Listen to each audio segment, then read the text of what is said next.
Last டேல பார்த்து தான் உங்களுக்கு தெரிஞ்சிருக்கும். ராமாபுரம் அண்ட் டி நகரோடைய யூரோ கிட் வந்து லிட்டில் ஒலிம்பியன்ற ஒரு ப்ரோக்ராம் கண்டக்ட் பண்ணியிருந்தாங்க சேப்பாக் ஸ்டேடியமில். அங்கே நாங்கள் போயிட்டோம். அங்கே போனதுக்கப்புறம் எனக்கு ரொம்ப ரொம்ப ரொம்ப ரொம்ப ஆச்சரியமாக இருந்தது. ஏன்னா எல்லாம் வந்து குட்டி குட்டியாக இருக்குங்க. ஆனால் அதுங்க வந்து யோகா பண்ணுதுங்க, டான்ஸ் பண்ணுதுங்க, ஸ்பீச் கொடுக்குதுங்க, மார்ச் பாஸ் பண்ணுறாங்க.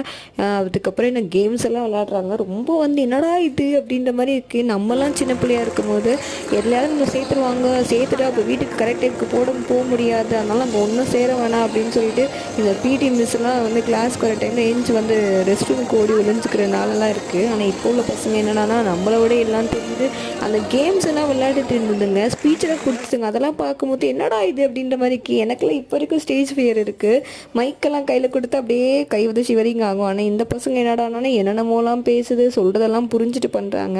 நமக்கு இவ்வளோ வயசாகிட்டு அவங்க சொல்கிறது ஒன்றும் புரியாமல் நம்ம வந்து ஆப்போசிட்டாக பண்ணுவோம். இதோட கண்டினியூஷன் நெக்ஸ்ட் வீடியோவில் பார்க்கலாம்.